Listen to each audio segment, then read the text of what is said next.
time ago.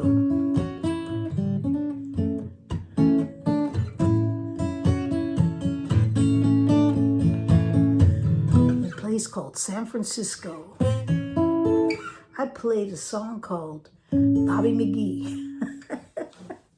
Played it on the street corner at Ghirardelli Square just to make a little bit of money so that I could eat something.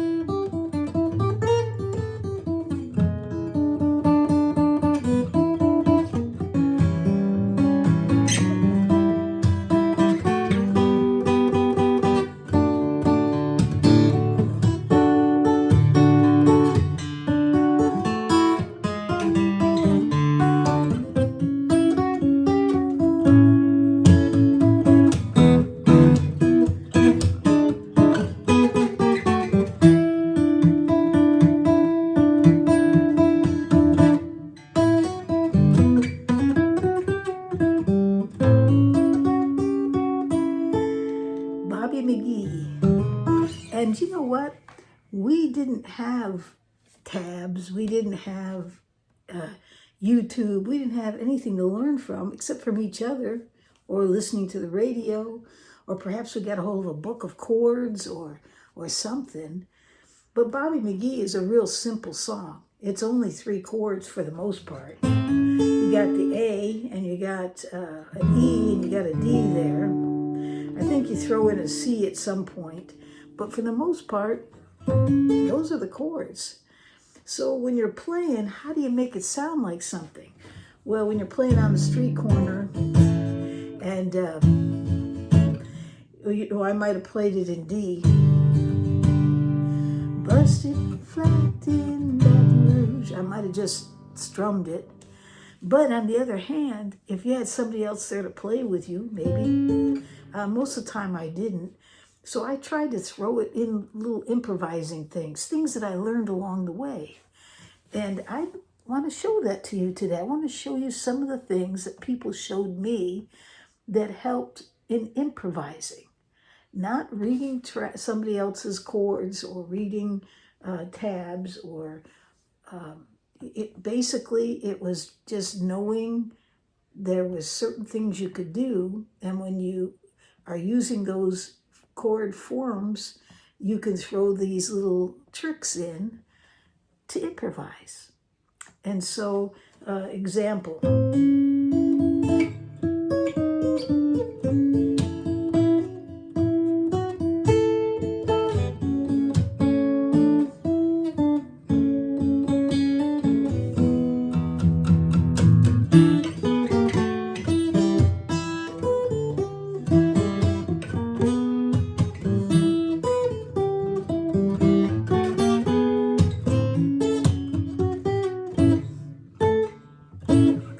And I'm shortening that up a little bit because I want to spend a little bit of time showing some little things that if you know the chord formation, that shape played anywhere using these little improvising tricks will get you a lot when you're playing a song, especially a simple melody like Bobby McGee.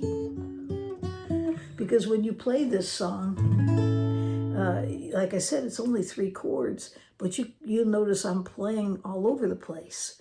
It's because those 3 chords can be repeated, and there's little tricks that can go along with it. And if you can learn those tricks, then without having music in front of you, without having the tabs, without having memorized it so much, you can just throw it in and it'll fit. And that's what makes it fun. That's called improvising.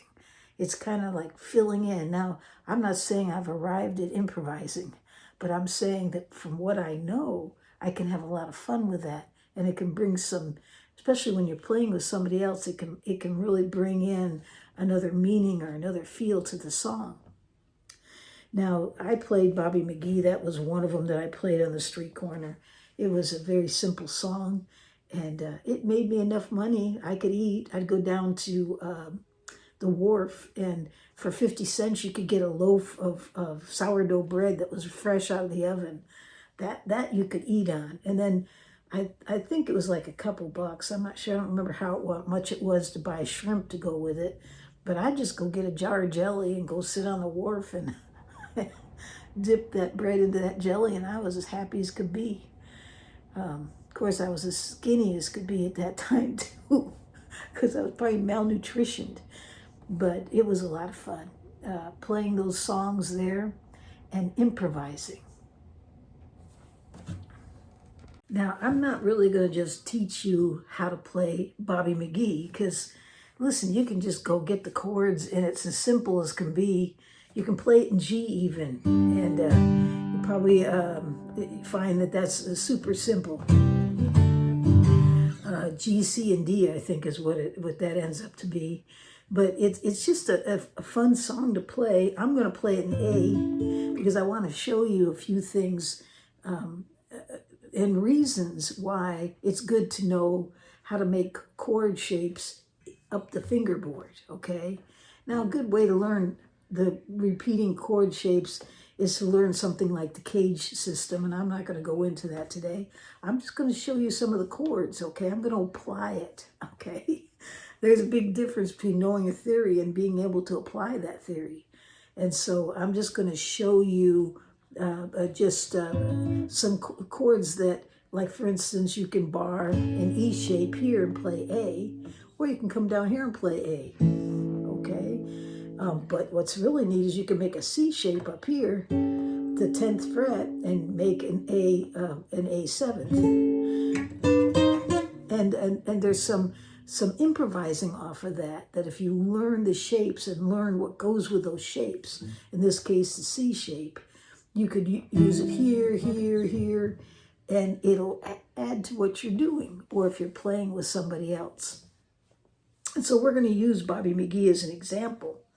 Again, not to teach you how to play Bobby McGee, but to teach you how to improvise, how to add to Bobby McGee. You go get the chords, and then you take these little tricks that I show you and see if you can add on to them and bring a little different sound out to your tune.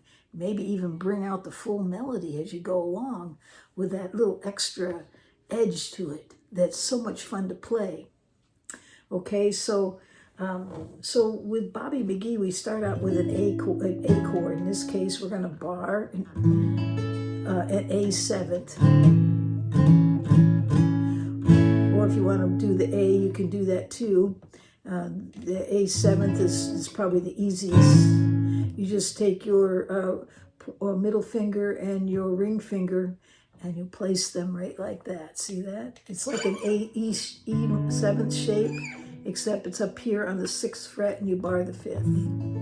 Okay? Okay. Does that mean you have to do that? No. There's other ways to get around this, but bear with me, okay? So here's an A shape. I mean, this is an A chord, and it's using an E 7th shape barred, okay? And so there's another A, and of course that's the one we always play right here, right? And so when you play Bobby McGee, if you want to bring the melody out, you'll find that you have to use both of those A's, okay? You can use this one to start with. And then go down to this one to further the melody along. Hear it?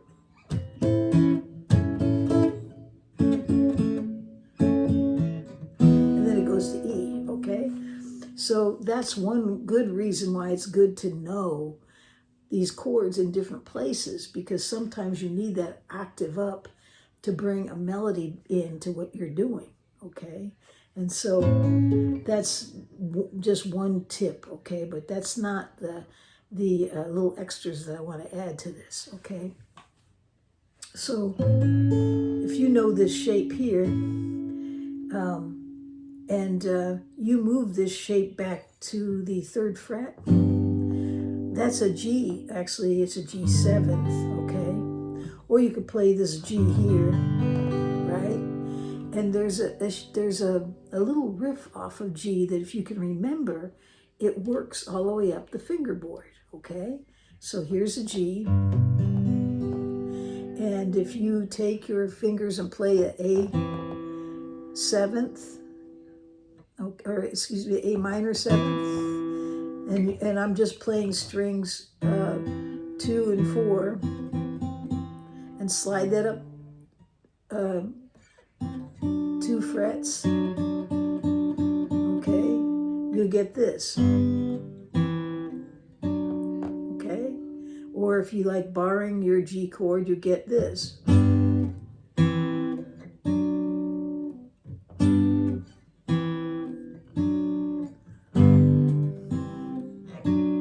And the reason why I'm showing you the bar is because if you can do this when you're playing the A chord, you can do that. It's the same thing. It's just moved up 2 frets.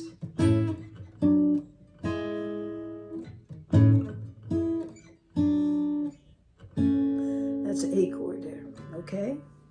And so you notice what I just did. I went from A and used this little riff, and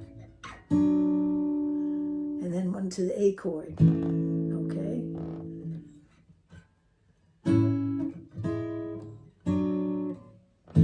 Okay, all right.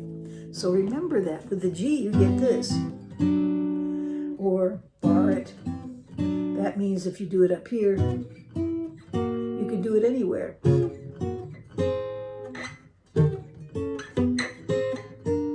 Okay, so now that you know that, you can use it. I just messed up there. You can use it when you're playing a song to bring a melody out. In this case, the first part of Bobby McGee. Doesn't that sound better than just...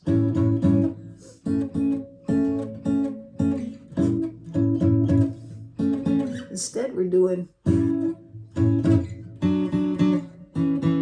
It's part of that little riff.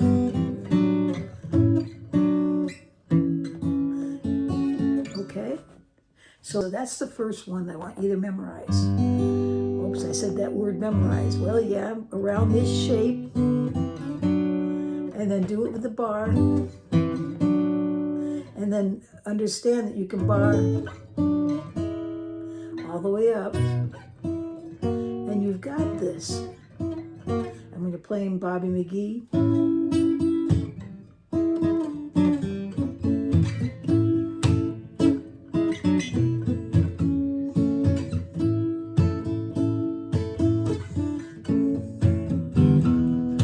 then we go to E.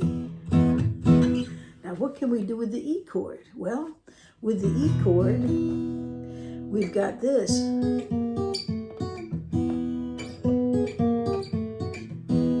So there it is. This is straddling strings 3 and 1 at the 4th fret, sliding down the 3rd fret, sliding down the 2nd fret. You can do that with the E chord, which is nice. So that means if you move this E chord up, let's say here, and you bar it, okay, so you're barring this shape, you should be able to make that same, there it is right there, or bar it,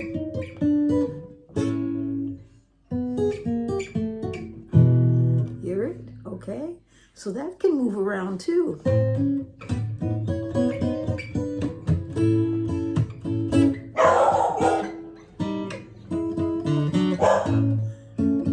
There's the dog again. Okay, so I'll be right back. Okay, I'm back again. I think I got her to quiet down. I said, no barking, and she stops. For how long, we don't know. Okay, so here we go. So where were we?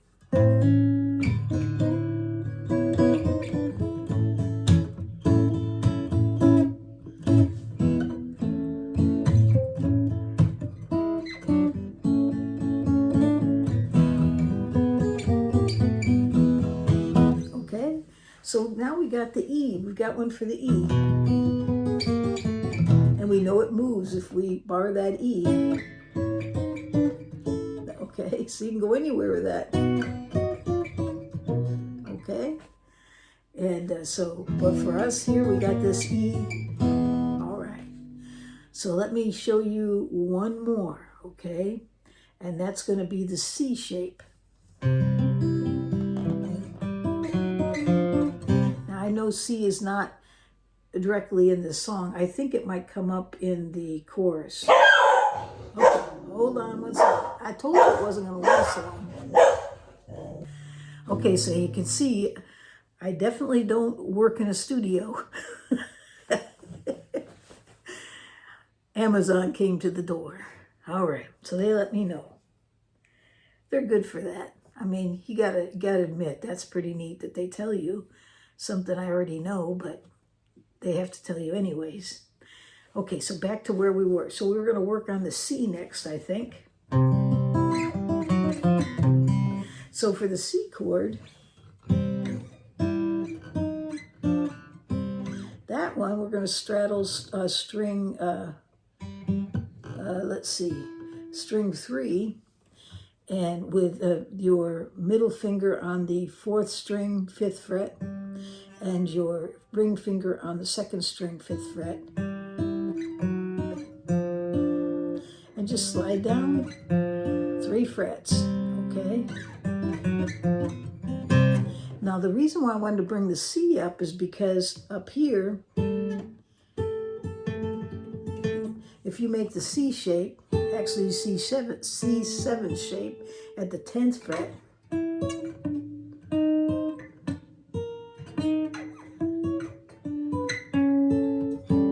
you can use that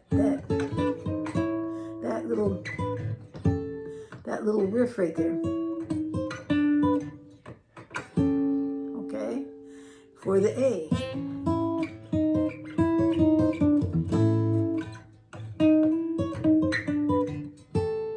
Okay, so it's right up here. So you can see it helps to know where to make the same chords on the fingerboard. There's other places to form them using different shapes, okay? And if you learn those, they'll help you out. So whenever you look at chords, especially a song like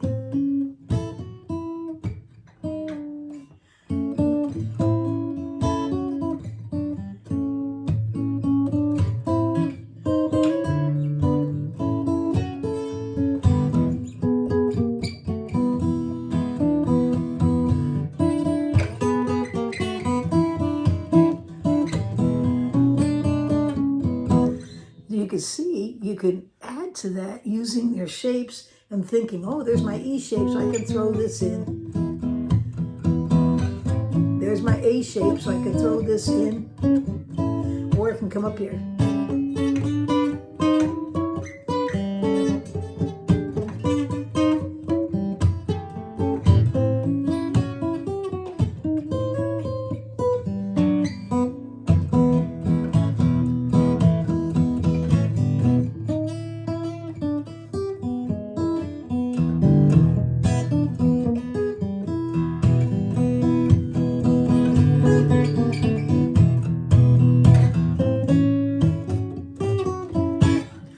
And so now you can improvise. Now you've got tools to add while you're playing and improvise. When you get to that D chord, and you remember that the C shape at the 3rd fret is a D, now you've got this again, right? So now just knowing that if you hit a C shape, add this. If you get a G shape, add that. If you get an E shape, try adding that. But then know where else you can make those same chords.